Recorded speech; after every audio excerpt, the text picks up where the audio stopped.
Hey guys, welcome to Code Decode. In this video, we are going to look into very important and very tricky Spring Boot interview traps 2026.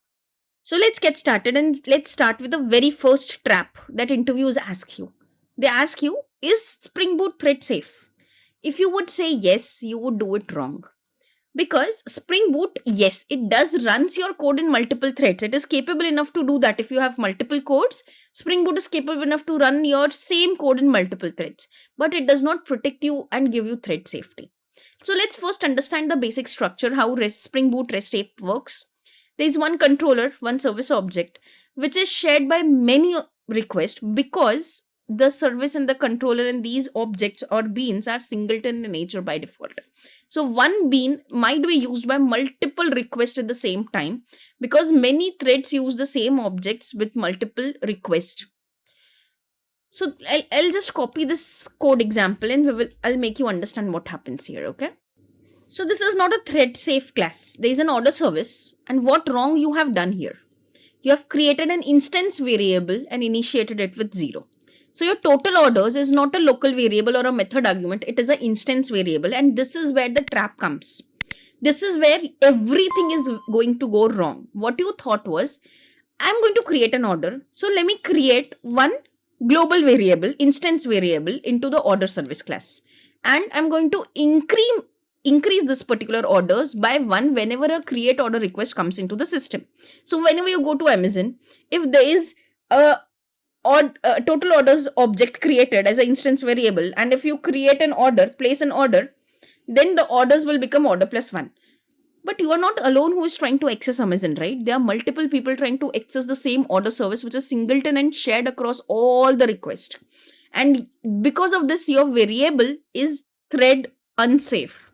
So multiple orders will try to modify the same total orders number and will try to increment it with 1, and this will create a race condition. We'll see how. So suppose there's a controller class who gives a call or auto wires to order service and give a call to create order service whenever an order request comes into picture. And when you try to create an order, it uses this thread unsafe variable or instance variable total orders. So it looks normal to us like this. Total orders becomes total order plus 1. So what actually happens with this line, total orders equals to total order plus 1? It reads the total order as 0. It adds 1 to it and then write the total order as 1. So these are 3 separate operations: read, add, or the addition is a mathematical operation, and then write operation. So 3 separate operation happens with private int total orders. Now imagine 2 people try to place orders from the Amazon at the same time. Now initial value were total orders done today was 10. Now 2 threads run together. Both of them do these 3 stuff: read, add 1 and write. So both of them reads as 10. Now both calculates order equals to order plus 1. So both of them calculates 10 plus 1, that is 11. Now both does the third operation, that is write, and both of them writes the total order as 11. So when order should actually be 12, it becomes 11, and this is exactly called the race condition. When 2 threads try to access the total orders, reads the same value, updates it to both of them to just plus 1, and updates the total order to 11 and not 12. And this is the real trap. This is because you have created order service, you have injected it and ran your controller in the parallel threads. Now Spring does not do anything to protect your total orders from the race condition. And why did this happen? Because order service, controller, components, everything are singleton by default in nature in Spring. This means only one object of order service happens, and because there is only one object, the total orders becomes the shared instance variable across all the requests. Now, what is the correct way to prevent this in your microservice, where you expect that in real time multiple orders for sure will come, and your order service bean, which is by default singleton, have a glitch of having the in total orders as the instance variable, which is not thread safe? You can use atomic integer. There are 2 things that you can do. Either you can use this total orders as the local variable, or the second option is you can use atomic integer. Now this atomic integer is by default a thread safe version of the integer. So int and integers are not thread safe, but atomic integer is thread safe. But what it internally do? this internally will increment and get. That means your three operations that I have shown you here, your read, add, and write happens in just one single step. So they are not three operations, separate operations with atomic integer. What it does is it read, it adds, and writes as one safe operation, and hence it becomes the safe operations and thread safe. So using atomic integer was a solution to your unsafe instance variable problem when multiple concurrent thread operates on you. So Spring Boot did not make it thread safe. You did it by choosing atomic integer and not integer. So Spring Boot is not going to prevent you from your concurrent modification of your instance variable.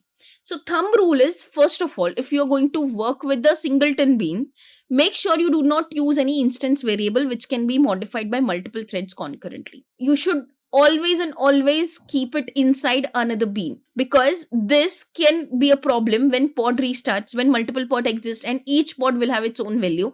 Then even that will be a disaster, because each pod might have the total addr as 0. Now two requests come handled by two different pods.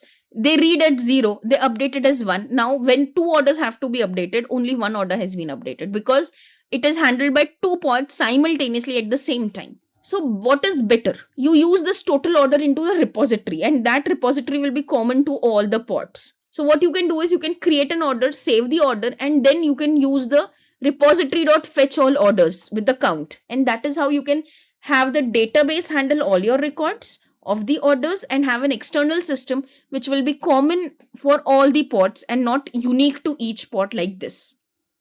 So consistency is handled by default. So summary is, Spring Boot is multi-threaded, yes. Spring Beans are singleton and are shared, yes. Your fields are not protected and Spring Boot is not going to protect your instance variables. Thread safety is still your responsibility if you are having a concurrent system into the system. Now Spring manages object creation, dependency injection, but the concurrent access to your data is your problem, your responsibility, and you have to handle it. Spring will just provide you a platform for multi-threaded environment. Securing and making them safe is your responsibility. Hey guys, recently we have launched a course covering an end-to-end full-stack application using Angular as front-end and microservices and Spring Boot as the back-end. Also, we have used Cloud to deploy this application, and we have used CI/CD, that is Jenkins and Argo CD, for continuous integration and continuous deployment. The technologies that we have used is REST, RESTful web services, Spring Boot and microservices for backend, Angular for front-end. GitHub we have used for version control system. Also, to make the code unit testable, we have used JUnits. We have used Sonar for code quality checks. Also, for containerization, we have used Docker and Kubernetes. And to deploy this whole application, we have used AWS and multiple services from AWS. Also, we have used SQL as well as NoSQL, that is MongoDB and SQL. On AWS, since for the SQL we have RDS, we have used those services, and Jenkins and Argo CD for CI/CD pipeline. Also, this is an architecture of the application that we have created where the front end is Angular and the back end is microservices. We have used ALB load balancers, Ingress for routing and load balancing. And we have used SQL and MongoDB for SQL and NoSQL DB management with Eureka Server and all those microservices counterparts. Now, this is the CI/CD pipeline. This is the CI/CD flowchart for the application that we have created on local. So this is something, a flow when you create an application in local, push it to GitHub, create a Jenkins pipeline and do the CI/CD using Jenkins and Argo CD. And at the end, deploy the whole code at AWS EKS. Complete description of this course is covered in a very separate video. The link for that video is also given in the description bar below. And also the link to purchase that course from Udemy is also in the description bar below. So please go and check the description for all these links. The second trap is Spring Beans are always singleton. This is partly true, and this is exactly the trap happens. There is a very important trap called as a singleton using a prototype bean. That is a very big trap in Spring Boot interview situation. So one-liner truth says Spring Beans are singleton by default. But it is not always true. The singleton meaning is different in Java and is different in Spring. And you need to understand this, that singleton does not mean that In Spring, if you make a bean as singleton by default as a scope, it doesn't mean it is unique in whole JVM for your application. It is not true. This means only for a one particular Spring container, like application context, that bean is singleton. Now, if you by default have any kind of two beans container, or the two Spring container, or the two application context, a bean context and an application context combination also, then that means you have broken the singleton pattern, because then you will have one object for bean context and one for the application context. Now, bean factory will create one and application context will create one, and you will have two instances of same object there. So suppose you have an order service class, the default behavior is singleton, that is true. But there are also multiple scopes that are supported by Spring. That doesn't mean that if it is by default singleton, you will always have singleton. You can have the prototype bean also, which will create new object every time you ask for it during the creation. Remember during the creation part in prototype. I'll tell you why. Third is a request scope, which is one object created per HTTP request, and the session scope, which is one object created per HTTP session. Now let's see with each code. Every time you create a prototype object for a token generator, whenever you call a method inside the token generator, every time a new object is created. So yes, a prototype, whenever you create an object for this, a new object is created, but only at the creation time, not at the injection time. I'll tell you why this is a trap. Now the request scope is when you have one object per HTTP request, and this is how you define the scope. And when you define the scope as session, one object will be there per user session. Now comes the real interview tab, and this is where a very important prototype plus singleton pitfall happens during an interview. So let me copy this code for you. So here what happens, you have an order service which is of type singleton because you have not defined any scope, and by default it is going to be singleton. That means Spring is going to create only one object and it is going to share across all the requests. But then you do a construction injection for another class or the bean called as token generator, and you have modified that token generator scope to prototype. So what you expect, whenever you create a new order, a new token should be generated and then the order should be created. This is what is expected. So every call to the create new order should generate a new token, because token is actually a prototype part, but it is not true. This is where the trap lies in an interview. What really happens? Spring creates an order service singleton bean only once, and during creation, it injects the token generator through the constructor injection. So only one token generation object is injected into the order service, and since it is singleton, it is going to be reused forever and will never create a new token generator whenever the new order service object is created, because order service object will never be created as new, it is singleton by default. So that is why whenever order service you give a call to create method, the same object is called, the same object has the same snapshot of token generator, and even if you have modified this type as prototype, it will during the usage or during the token generator.toString, the same object or the same UUID will be used every time and not the prototype is used. So that is why Spring creates order service only once, and during creation, the Spring injects the instance and the same object is reused forever inside the same singleton bean. So prototype scope is respected only at the creation time, not at the usage time. Whenever create method is called, you are going to just use this object. You are not going to create a new object of token generator. And this is exactly where the prototype plus singleton pitfall happens. Because you always use this singleton bean and inside you are injecting a prototype bean, which will never be called as a prototype scoped, because once the instance and snapshot is created, it is always created for that particular singleton bean. Also, similar to the previous question, since it is going to be singleton and it is going to be shared across all the users and all the requests, it is going to be a serious bug, because you expect a new token to be generated every time the order is created, but it will never happen, and you will end up creating the same token for all the order services in your system, and this is a very serious bug, because Spring beans are singleton by default, but Spring supports multiple scopes, and the prototype bean creates instances only when they are created, not when they are used. So if prototype is injected into a singleton bean, the same instance will be reused and prototype will also behave as a singleton object only. Now let's see the third trap.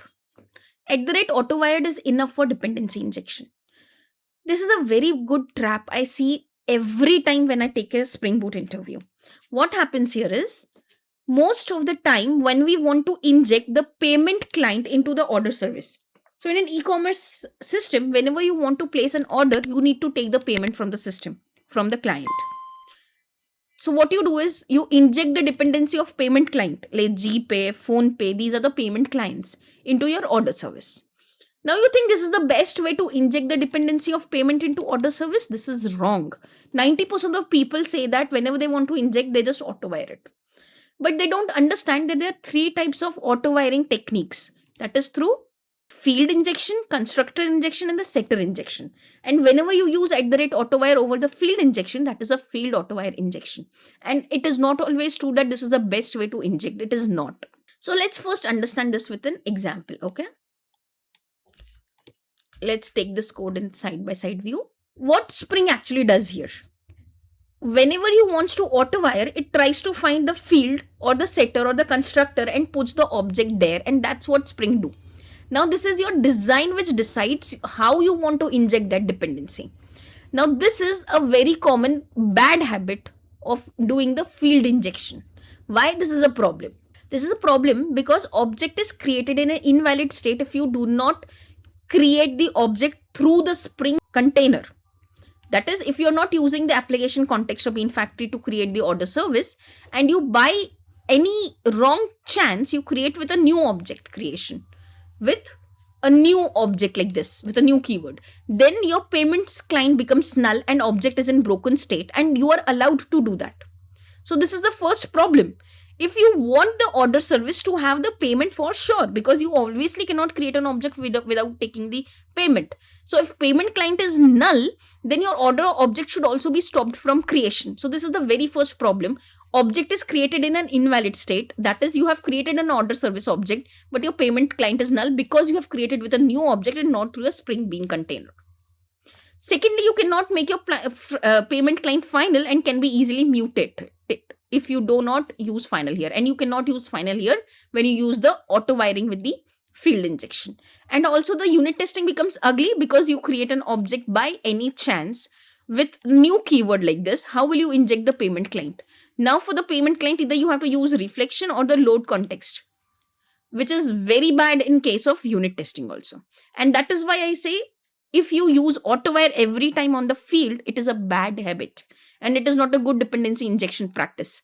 The best and the clean dependency injection practice is through the constructor dependency injection, where on the order service, you create a payment client and you inject it through the constructor like this. So you just make, and what good thing you achieve with this? Object is always valid because explicitly you are passing null. It is clearly visible that while creation of order, I do not want to take a payment. This is a free kind of order service. I don't know why would you ever do that, but it is very clearly visible that dependency is explicit. If you want to make the object as null, then you have to pass it as null.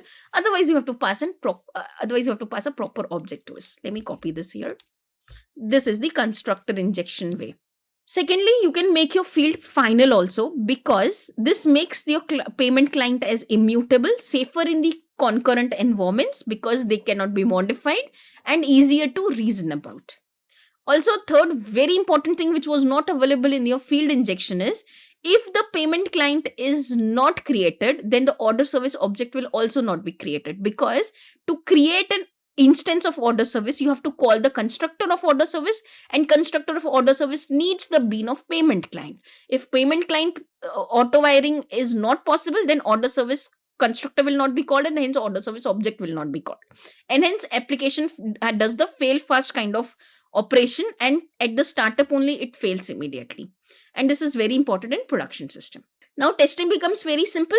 How would you test it? Even if you use payment client equals to new fake payment client, you can use this to inject into your order service with a new keyword also. So even with the new keyword, you are still validating the Spring Boot dependency injection rules. You abide by them, and hence your object will never be in a broken state for order service, even if the payment client is not available.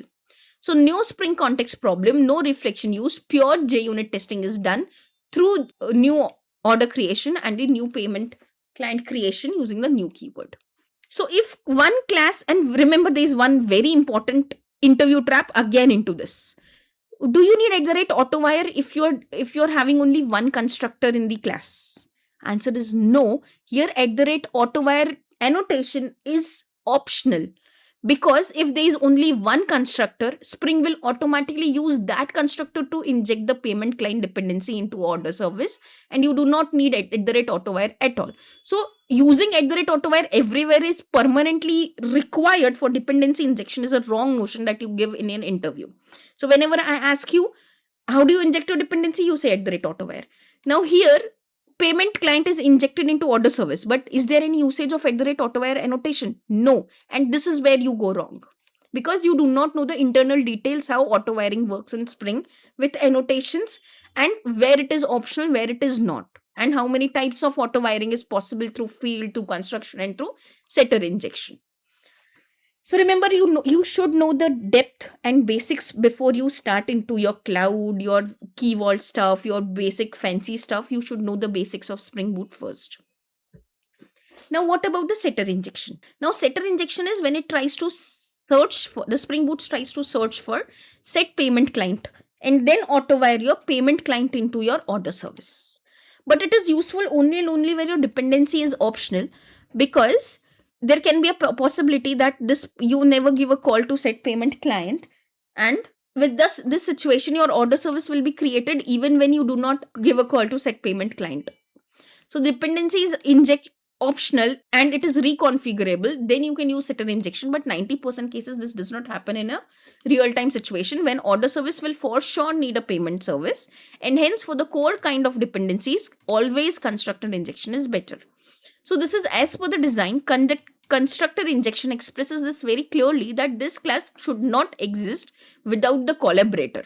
So order service should not be existing without the payment client collaborator, and this is a design statement which is very important when you design our application. So field injection hides this, but constructor injection explicitly tells this. Now one more problem with the field injection is you can create a constructor where A decides the requirement of B collaborator and B decides that I need the A collaborator. If you do this in a constructor injection, it will fail immediately. But it is allowed in the field injection, and that is where your circular dependency becomes a problem when you implement field injection. So always, that is why it is said that best is constructor injection. And sometimes constructor injection does not even need at the rate AutoWire annotation. If there is only one constructor, by default Spring use that for dependency injection. So you can say that at the rate AutoWire on field works, but constructor injection is a preferred approach. It makes the dependency explicit, allows fields to be final, and support immutability, ensuring that a unit testing is very simple with Spring. And also, if that particular collaborator is missing, this causes the application to fail fast because that required dependency is missing. So field injection is hiding multiple things. It is mutable and it is hard to test. Setter injection is only for optional dependencies, not for a situation where your order service for sure needs the payment service. Then the best one is explicit, immutable, test friendly, and fail fast operation through constructor injection. And that is why use constructor injection as much as possible and use at the rate auto wiring as least as possible. Now I have many more things to cover, like transactional on private method. This is a very big trap. When the self invocation is a problem, then I have even more traps with you.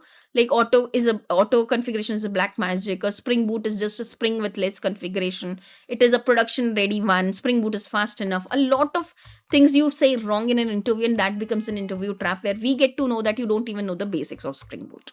Let me know if you want more such questions. I'll create another part of this particular playlist only when you want me to create one. Thank you.